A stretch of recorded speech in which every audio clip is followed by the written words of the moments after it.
इसलिए वो ख़ास खेल है क्योंकि वो बहुत कम लोग खेलते हैं और अक्सर कहा जाता है कि फीमेल्स उस गेम को ना खेलें, वो है रग्बी। चैन नहीं है क्या? मतलब क्या करना चाहती है? मैंने कहा मेरे को बस इंडिया खेलना है। तो मैं जब गई तो मेरे सर पे इंजरी हुआ, सर फटा। मेरी मम्मी एकदम हैरान हो गई कि ये कौन सा स्पोर्ट्स खेल कर आए हो आप। ऐसा होता है कि आपको सर पे सडनली लगती है, आप किसी भी हार्ड सरफेस से टकराते हो। तो मुझे टैकल किया था और मैं डायरेक्ट, मेरा सर नीचे लगा था, वो नीचे लग के एकदम बाउंस हुआ। तो जैसे ही मुझे नीचे लगा वो मैं बेहोश हो गई। जब जिम करते हैं, स्ट्रेंथ करते हैं, बिल्ड करते हैं, तो वो कहता है आप लड़के जैसे दिख रहे हो। तो वो स्टार्टिंग जब किसी भी स्पोर्ट्स में ये पता चलता है कि फीमेल खेलने जा रही है, थोड़ा सा उन्हें डिमोटिवेट किया जाता है।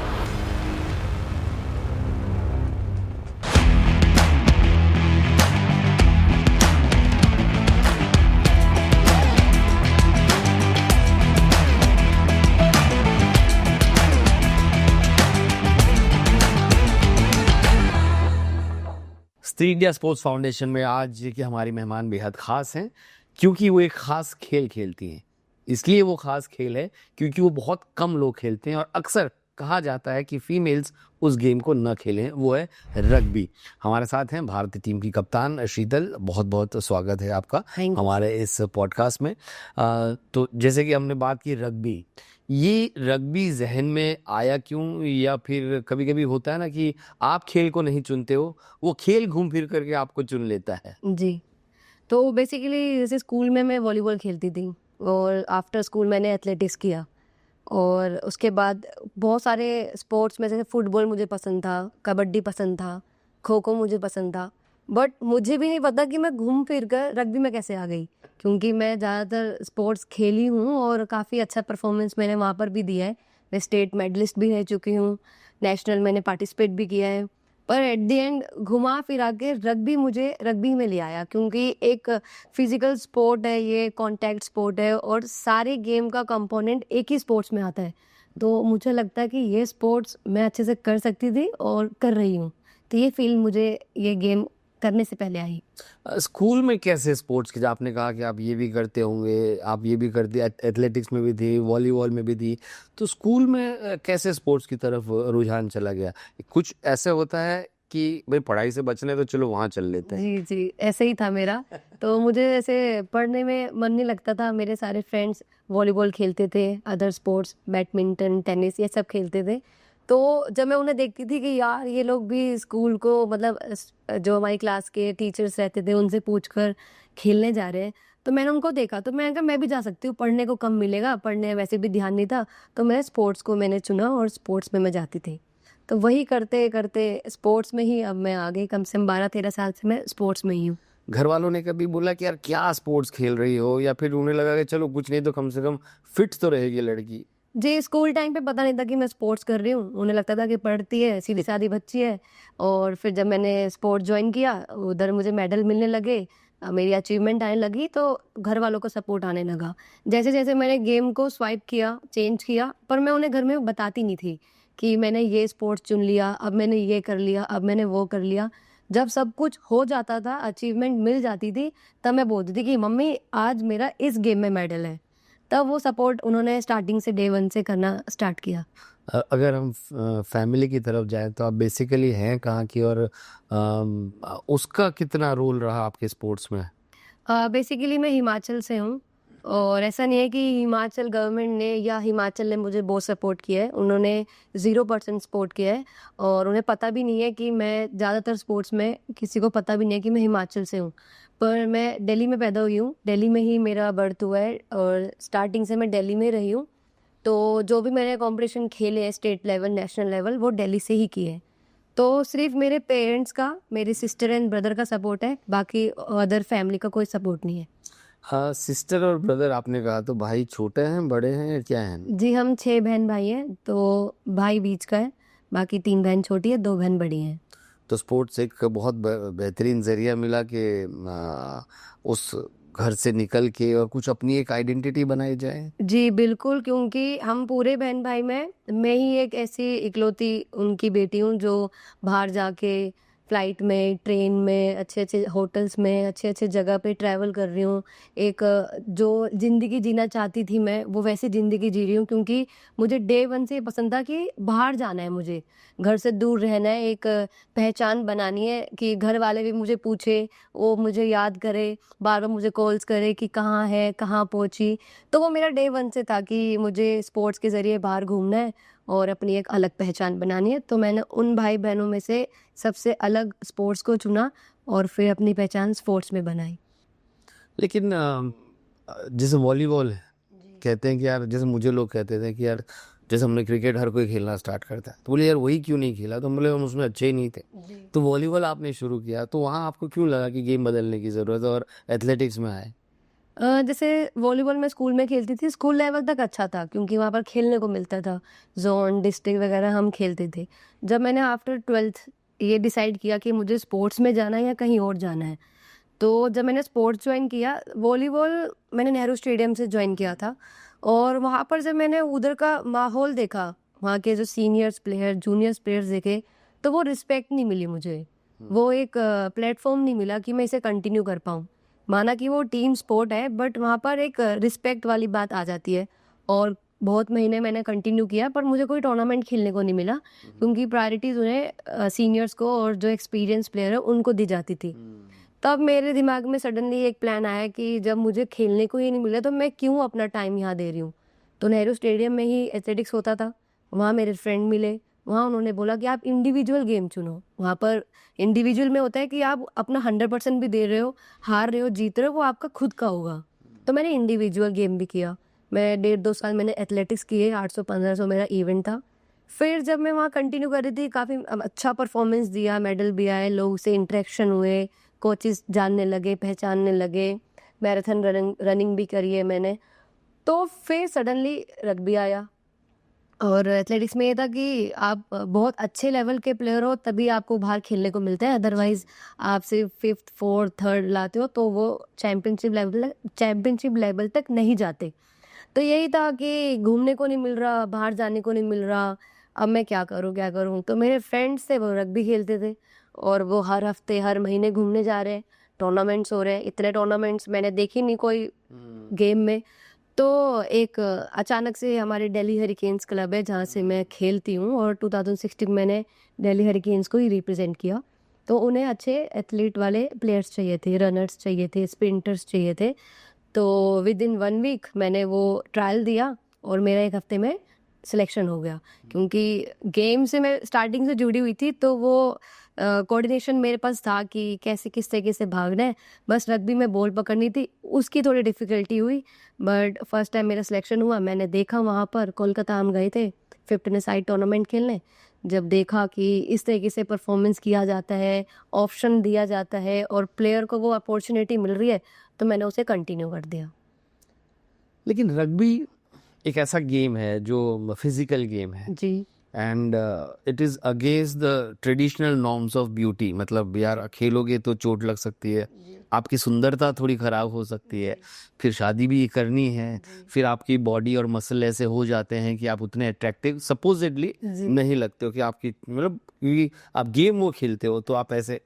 तो वो कभी जहन में आया या दोस्तों ने बोला या माँ बाप ने बोला यार तू क्या, अब तो ठीक था लेकिन ये रग्बी कहाँ पहुँच गई हो? जी, जैसे स्टार्टिंग मैंने जब गेम स्वाइप किया एथलेटिक्स, पहले वॉलीबॉल से एथलेटिक्स, फिर एथलेटिक्स से रग्बी, तब मैंने किसी को बताया नहीं था घर में कि मैं इस टूर्नामेंट को खेलने जा रही हूँ। मैं जब चले गई, खेल लिया, आई और हमारा वहाँ पर सिल्वर मेडल था और उस रग्बी से मुझे स्कॉलरशिप मिली थी 42,000 रुपये। तो जब वो देखा घर वालों ने तो उन्हें लगा कि बेटी कमा भी रही है और खेल भी रही है, परफॉर्मेंस भी आ रही है। तो रग्बी नहीं पता था उन्हें कि ये कॉन्टैक्ट स्पोर्ट है। तब मैंने मम्मी को बताया, अपने घर में ब्रदर एंड सिस्टर से शेयर किया कि मैं ये टूर्नामेंट खेल कर आई हूँ। तो कहते चैन नहीं है क्या, मतलब क्या करना चाहती है? मैंने कहा मेरे को बस इंडिया खेलना है और वो कोई सी भी गेम में हो, मुझे मेरे दिमाग में है कि मुझे इंडिया खेलना है। तो अब चाहे मुझे चोट लगे, चाहे मुझे कुछ भी हो, मैं नहीं छोड़ूंगी। और जब मुझे एक वे मिला, एक रास्ता मिला कि इस गेम में मैं इंडिया खेल सकती हूँ, तो मैंने इसे कंटिन्यू किया। तो मैं जब गई तो मेरे सर पे इंजरी हुआ, सर फटा। मेरी मम्मी एकदम हैरान हो गई कि ये कौन सा स्पोर्ट्स खेल कर आए हो आप? सर फट गया, मेरी मम्मी रोने लगी कि ऐसे गेम नहीं अलाउ करेंगे। फिर मैंने बताया कि मम्मी देखो, मेरा शरीर है, मेरी चॉइस है और मेरे रूल्स है, मेरी लाइफ है, तो मुझे पता होगा कि मुझे क्या करना सही है। आप मुझे सिर्फ गाइड करो, सपोर्ट करो। उन्होंने बोला ठीक है, आपको जो अच्छा लगता है आप वो करो। तो मैंने रग्बी स्टार्ट किया। रग्बी खेलते खेलते काफ़ी टूर्नामेंट्स खेले। उसके बाद काफ़ी इंजरीज हुई हैं, हेड इंजरी हुई है, एंकल, रिस्ट इंजरी, फिंगर्स मेरी काफ़ी रिसीव करते करते टूट चुकी हैं, 2-3 फिंगर्स ऐसे बैंड नहीं होती है। उसके बाद कुछ सालों बाद मेरे नी इंजरी हुआ, तो नी में मेरा ACL टियर हो चुका है और मेरी सर्जरी हो चुकी है। तो वो मेरे लिए बहुत डाउन मोमेंट था, डाउन फील था कि अब मेरी इंजरी हो गई, अब सर्जरी होगी। फिर वही सीन क्रिएट हुआ घर पे। पहले ठीक था, सर फटा है वो ठीक हो जाता, पर सर्जरी जैसा सीन आप जब घर में बताते हो तो वो बहुत माहौल थोड़ा नर्वस था, सैड था, बट उसको भी ओवरकम किया। मुझे पता था कि मैं मेंटली अगर स्ट्रांग हूँ तो मैं उसको भी ठीक कर लूँगी। तो फिर से मैंने तब भी सर्जरी के बाद स्टार्ट करी। जैसे मैं भी घर पे नहीं बताता था, लेकिन घर वाले देखते कि यार आज ये फुटबॉल के जूते पहन के जा रहा है, परसों ये क्रिकेट के वाइट्स पहन के जा रहा है, फिर ये बैडमिंटन लेके जा रहा है। तो घर में कहते हैं कि तू करना क्या चाह रहा है।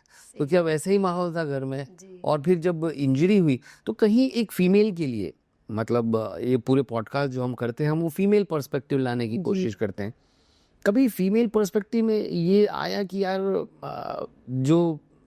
क्योंकि आगे घर बसाना है या शादी करनी है, तो ये सब जो इंजरीज हैं ये एक रास्ते में रोड़ा बन सकती हैं। जी, बिल्कुल। जैसे अगर कहीं फेस की इंजरी हो जाती है, अब आप मेरे फेस में देखो काफ़ी निशान है, तो किसी नेल्स के निशान, कभी चोट के निशान, फिर वो जब दूसरे बंदे कहते हैं कि ये क्या है, आपका फेस इस तरीके से क्यों है? फिर अगर हम जब जिम करते हैं, स्ट्रेंथ करते हैं, बिल्ड करते हैं, तो वो कहता है आप लड़के जैसे दिख रहे हो। तो वो मतलब वो टोन आती है, वो सारी चीज़ें आती हैं, तो हमें भी थोड़ा अजीब लगता है। बट फिर ये सोचते हैं कि किसके लिए अजीब लग रहा है? खेल तो हम देश के लिए रहे ना। देश वालों को ये प्रॉब्लम नहीं है कि आपका फेस कैसे दिखता है, आपकी बॉडी कैसी दिखती है, तो लोग क्या करेंगे, देखकर हमें फ़र्क नहीं पड़ता। तो घर वाले जब कभी-कभी ऐसे बोलते हैं कि शरीर खराब हो रहा है, फेस खराब हो रहा है, शादी करनी है, रिश्ते नहीं आएँगे, थोड़ा अजीब लगता है। बट फिर हम रिकॉल करते हैं कि स्पोर्ट्स हमें क्या दे रहा है और स्पोर्ट्स के लिए ही हम ये कर रहे हैं, तो फिर वो सारी चीज़ों का कोई फ़ायदा नहीं होता, तो हम सोचते भी नहीं। पहली बार जब इंडिया की जर्सी पहनी थी तो वो कब था और क्या माहौल था, वो स्टोरी क्या थी और वो फीलिंग क्या थी? जी, 2018 में मेरा इंडिया कैंप के सिलेक्शन हुआ था, बट उस टाइम में मैं इंडिया रिप्रेजेंट नहीं कर पाई थी। मेरा सिलेक्शन नहीं हुआ। फिर नेक्स्ट ईयर दोबारा से इंडिया कैंप में सिलेक्शन हुआ और 2019 में मैंने पहली बार इंडिया को डेब्यू किया था। तो बहुत ही अलग फीलिंग थी। वो फीलिंग मैं बताकर भी नहीं बता सकती क्योंकि वो मैंने फ़ील करी है। तो सिलेक्शन हुआ, मुझे जर्सी मिली, हमारा शूट हुआ, मैंने घर वालों को कॉन्फ्रेंस कॉल किया कि मेरा सिलेक्शन हो गया, फिर हम खेलने गए। फिर वहाँ खेलने के बाद पहली बार जब आप राष्ट्रीय गान सुनते हो फील्ड पे और ऑडियंस आपको देख रही होती है, आपके राष्ट्रीय गान बज रहे होते हैं, आपकी पूरी टीम एक साथ खड़ी है, वो मोमेंट सबसे ज़्यादा अच्छा था और वो बहुत ही प्राउड मोमेंट था कि मेरी लाइफ का, कि जब मैंने जो सोचा था इंडिया की जर्सी पहनना, इंडिया का ब्लेज़र पहनना, और वो मैंने अचीव कर लिया।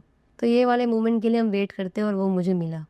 लेकिन कभी ऐसा लगा कि यार ये तो बहुत टफ है, जितना सोचा था और ज़्यादा मेहनत करने की ज़रूरत है, क्योंकि आप दिल्ली से कैंप में जाना, स्टेट को रिप्रेजेंट करना, लेकिन नेशन में भी आप देखो कि जहाँ से ऑस्ट्रेलिया, जहाँ से न्यूजीलैंड, साउथ अफ्रीका, इंग्लैंड, जिनका कल्चर रग्बी का है और उनकी जो फीमेल एथलीट्स आती हैं वो भी लगभग 6 फीट और they are really well built. तो कभी ऐसा लगा यार यहाँ तो कुछ अलग ही माहौल चल रहा है। जी, बिल्कुल, क्योंकि बाहर के प्लेयर हमारे इंडियन प्लेयर से काफ़ी बड़े होते हैं। जैसे आपने बताया 6 फीट, तो वही साइज़ होता है, उनके बड़े-बड़े थाई होती हैं, बड़े-बड़े आर्म्स, शोल्डर होते हैं, हाइट में बड़े होते हैं। बट रग्बी में एक सबसे अच्छी चीज़ है कि आप कोई भी शेप के हो, कोई भी साइज़, कोई भी हाइट के हो, आप इसे खेल सकते हो। बिकॉज़ ऑफ एक टेक्निक है कि आप छोटे हो, बड़े हो, वो पोजीशन हमें दी जाती है कि अगर आप छोटे हो तो आप इस पोजीशन के प्लेयर हो, आप थोड़े बल्की हो तो आप ये पोजीशन खेलोगे। और मेन चीज़ ये है कि रग्बी एंकल अगर आप टैकल मार सकते हो तो आप बड़े से बड़े इंसान को गिरा सकते हो।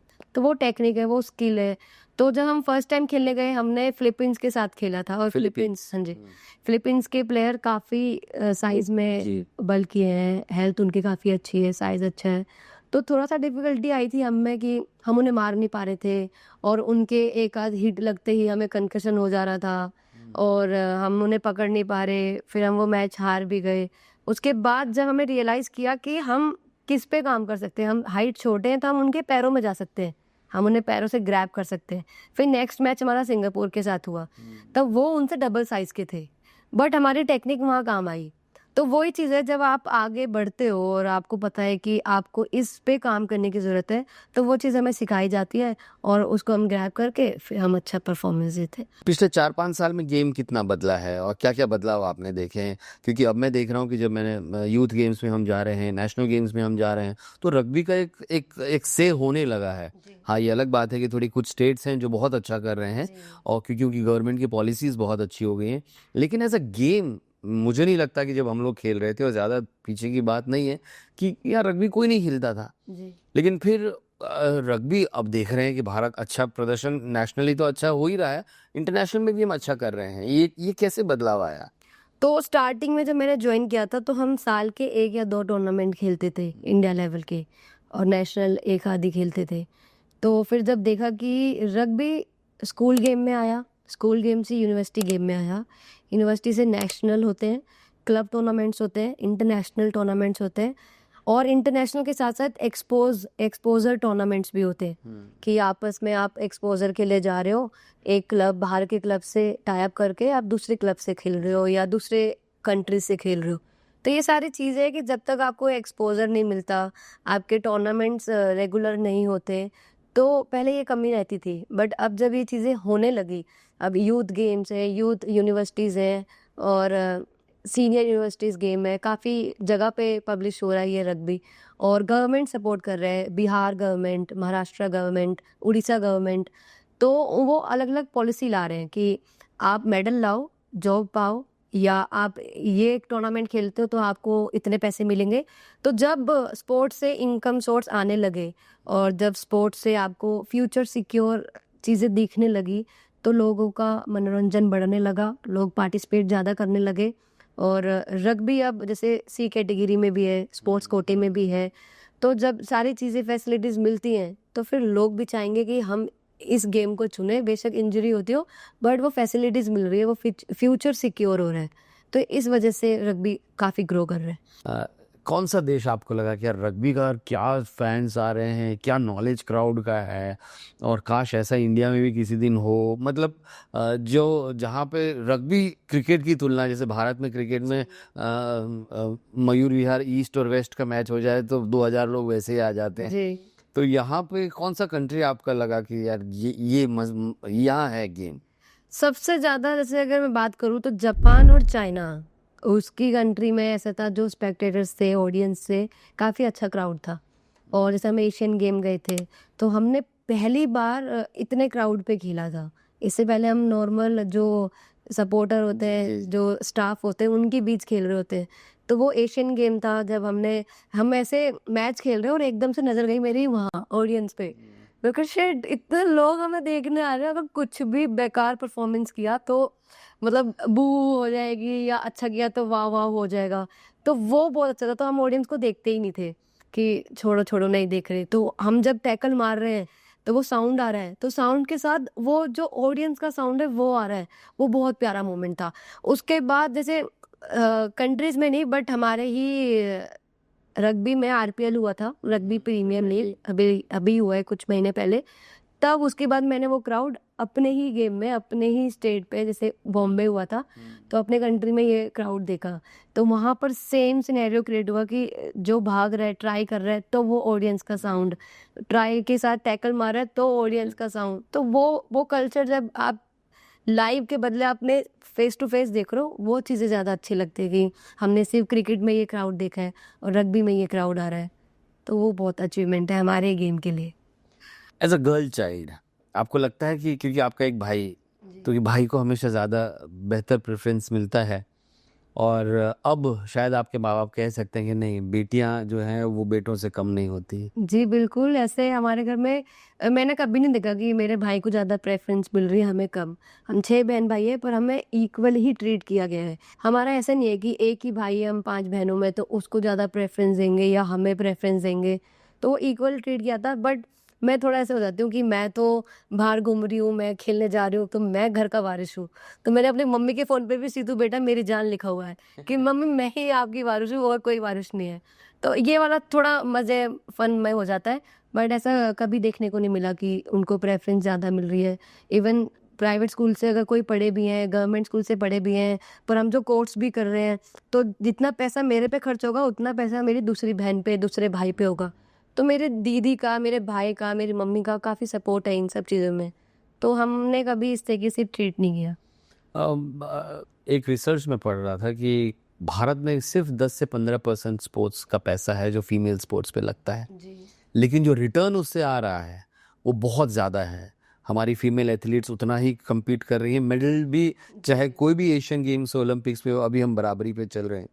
तो जो एक मेल सेंट्रिक स्पोर्ट्स इंडस्ट्री थी, वो बदल के फीमेल की तरफ भी ध्यान दे रही है। ये आपको लग रहा है कि आने वाले समय में हो सकता है कि फीमेल्स जो हैं वो मेन से हम बेटर परफॉर्मेंस करें, क्योंकि वर्ल्ड वाइड फीमेल्स के लिए जो हमारी गेम्स हैं दुनिया की, वो हम ज़्यादा उसके लिए सूटेबल हैं। जी, स्टार्टिंग जब किसी भी स्पोर्ट्स में ये पता चलता है कि फीमेल खेलने जा रही है, थोड़ा-सा उन्हें डिमोटिवेट किया जाता है। थोड़ा-सा उनके ऊपर पैसा लगाने पे सोचते हैं। जैसे क्रिकेट में भी पहले ऐसे ही होता था कि लड़कियाँ खेलेंगी, ऐसे करेंगी, पर जब लड़कियों ने इतने अच्छे स्टेज पे परफॉर्मेंस दिया, तब उन पे वो इन्वेस्टमेंट हुई। तो मेरा पर्सनल ये है कि अभी भी बहुत जगह ऐसा होता है कि अगर हम खेलने जा रहे हैं, जैसे एज़ अ रग्बी हम खेलने जा रहे हैं, तो वो सोचते हैं कि साइज़ नहीं है, हाइट नहीं है, क्या परफॉर्मेंस देंगी। वो कतराते हैं कि इन्हें स्पॉन्सर देना चाहिए या नहीं। पर बैक टू बैक जब हमारे एशिया लेवल पे सिल्वर मेडल आ रहा है, तब हमें वो स्पॉन्सर मिल जाता है। तो पहले वो परफॉर्मेंस देखते हैं, फिर वो अप्रोच देते हैं। तो मेरा मानना है कि अगर वो डे 1 से स्टार्टिंग से ये चीज़ें करेंगे, तो जहाँ पर अभी 80% वुमेन्स दिख रही है, वहाँ 100% दिखेंगी। और ऐसा नहीं है कि अभी कुछ ना होने के बाद भी लड़कियाँ इतने मेडल्स ला रही हैं, एथलेटिक्स में, रग्बी में, फुटबॉल में, क्रिकेट में, काफ़ी गेम में। तो वो सिर्फ़ अपने खर्चे पे लेके आ रही हैं, अपने मेहनत पे लेकर आ रही हैं। पर अगर गवर्नमेंट सपोर्ट करेगा, तो मुझे लगता है आने वाले टाइम पे वुमेन्स ही सारी कैटेगरी में पार्टिसिपेट करेगी। पेरेंट्स की लेकिन एक थोड़ी सी शुरुआत में प्रॉब्लम होती है कि बेटा भले ही अगर उसको जी, जी। पंजाब जाना है तो तू जा सकता है, या साउथ में जाना है तो जा सकता है, लेकिन बेटी अगर घर जाए तो शाम को घर लौट आए। ये माइंडसेट कितनी देर लगेगी बदलने में? ये माइंडसेट मुझे लग रहा है अभी थोड़ा बदल रहा है, क्योंकि अगर मैं पर्सनल एक्सपीरियंस की बात करूँ, तो पहले मेरे घर में भी ये था कि आप 7-8 बजे से पहले घर आ जाओ। और कहाँ जा रहे हो, किसके साथ जा रहे हो। मेरे साथ जैसे टूर्नामेंट में स्टार्टिंग फेज में मेरी दीदी जाती थी। फिर जब मेरे को लगा कि सबके पेरेंट्स अकेले भेज रहे हैं, तो मेरे घर में क्यों नहीं भेज सकते। तो मैंने उन्हें मना करना शुरू किया कि मैं खुद अकेले जाना चाहती हूँ। अब चाहे वो ट्रेन का ट्रैवल हो, फ्लाइट का ट्रैवल हो, अदर स्टेट का ट्रैवल हो, मैं अकेले ही ट्रैवल करती हूँ, मैं अकेले कहीं भी पहुँच जाती हूँ। तो पहले ये था, वो माइंडसेट तभी बदलता है जब आप उन्हें सिक्योरिटी देते हो, उन्हें वो बिलीव देते हो कि नहीं, हम अच्छा कर रहे हैं। क्योंकि लोग इसका एडवांटेज भी उठाते हैं, डिसएडवांटेज भी उठाते हैं, वो पर्सन टू पर्सन डिपेंड करता है। तो मैंने अपने घर में वो बिलीव दिखाया, वो यकीन दिखाया कि मैं अकेले जा सकती हूँ, तो वो अपॉर्चुनिटी मुझे मिली, वो ऑप्शन मैंने खुद क्रिएट किया। तो मैं चाहूँगी कि सारी अगर एथलीट वुमेन्स या नॉन एथलीट वुमेन्स भी अगर यकीन देंगी, तो ये आने वाले कुछ टाइम पे ऐसा हो जाएगा कि लड़कियां हर जगह ट्रैवल कर रही है विदाउट फैमिली सपोर्ट और विदाउट किसी फैमिली मेम्बर्स के। कंकशन का एक मुद्दा जी। उठाना चाहेंगे कि ये ऐसा स्पोर्ट है और अब दुनिया में ऐसा हो रहा है कि यार कंकशन बहुत बड़ा मुद्दा है। एनएफएल में हमने देखे हैं, अमेरिका में, कि बहुत बड़े स्तर पे एक मुहिम चल रही है। यहाँ तक कि कुछ जो डॉक्टर्स हैं वो ये कहते हैं कि वो तमाम स्पोर्ट्स जिनसे कंकशन होता है उन्हें ओलंपिक्स का खेल नहीं होना चाहिए, क्योंकि जो स्पोर्ट्स का एक मुद्दा है, ओलंपिक्स का चार्टर है, वो for a healthy and fitter world है। तो हेल्दी एंड फिटर वर्ल्ड में कंकशन की कोई जगह नहीं है। पहली बात कि ये कितना खतरनाक और कितना रेलेवेंट मुद्दा है और इसके लिए दुनिया भर में क्या कुछ हो रहा है? स्टार्टिंग जब मुझे कंकशन हुआ था, अच्छा, आपको हुआ था, क्या था वो? मुझे 2 बार हो चुका है, 2 बार मुझे कंकशन हुआ था। तो शॉर्ट टर्म मेमोरी लॉस हो जाती है, तो मुझे अपनी ज़िंदगी का वो कुछ मोमेंट याद नहीं है। तो ऐसा होता है कि आपको सर पे सडनली लगती है, आप किसी भी हार्ड सरफेस से टकराते हो। तो मुझे टैकल किया था और मैं डायरेक्ट, मेरा सर नीचे लगा था, वो नीचे लग के एकदम बाउंस हुआ। तो जैसे मुझे नीचे लगा वो मैं बेहोश हो गई, और बेहोश होने के बाद आपको याद ही नहीं है कि वो मोमेंट क्या था, आप कैसे आपको टैकल किया, आपको कैसे लगी। तो बस मुझे इतना याद था कि मेरे सर हैं कुलदीप सर, उन्होंने मुझे उठाया और वो बाहर लेकर आए। और वो जो सिचुएशन था, वो ड्यूरेशन था, वो मुझे अभी तक याद नहीं कि किसने मुझे मारा, कैसे मैं वहाँ गई हूँ, कैसे मैं बाहर आई, मैं कहाँ हूँ। तो ये होता है। तो स्टार्टिंग में इसे बहुत ईजी लिया जाता था कि कंकशन हो गया, कुछ नहीं है, 2-4 दिन रेस्ट करो, अगले दिन दोबारा आ जाओ। बट अब ये बहुत डेंजरस हो गया है, तो आपको 3 महीने का रेस्ट मिलता है प्रॉपर। HIA टेस्ट होता है, हेड इंजरी असेसमेंट। तो आप अगर जैसे आपको कंकशन नहीं हुआ, आज मेरा टेस्ट है, तो एक ऑप्शंस होते हैं, क्वेश्चंस होते हैं, वो आपको फुलफिल करने होते हैं। अगर उस ड्यूरिंग गेम आपको कंकशन हो जाएगा तो वही क्वेश्चन आपको दोबारा पूछे जाएंगे। अगर आपने वो क्वेश्चन के आंसर ढंग से नहीं दिए और वो सही सही नहीं दिए, तो आप मतलब कंकशन के हो, तो आपको वो गेम से बाहर कर दिया जाता है। तो ये बहुत ज़्यादा प्रिकॉशंस हो रहे हैं इसके, हेड इंजरी के। और सडनली अगर आपको कोई भी इम्पैक्ट होता है टैकल से, कोई भी हार्ड सरफेस से, तो आपको सडनली बाहर किया जाता है। पहले थोड़ा सा नज़रअंदाज कर देते थे कि टीम में एक प्लेयर बाहर हो जाएगा, खेलने दो। बट अब ये सारी चीज़ें नहीं है, अब और इसके ये तो ऊपर काफी खतरनाक, जैसे आप कह रहे हैं कि आप भूल गई थी कि आप कहाँ जी, हो, जिसे हम कहते हैं कि आप गजनी बन जाते हो वैसे या ना कुछ समय। वैसे ही लेकिन अभी हंसी आती है, लेकिन क्या ही लॉन्ग टर्म में, जैसे हम देख रहे हैं कि जो जैसे बीमारियां होती हैं, अल्जाइमर्स होते हैं या सिजोफ्रेनिया होता है या और कुछ न्यूरोलॉजिकल डिसऑर्डर्स भी आ जाते होंगे। जी।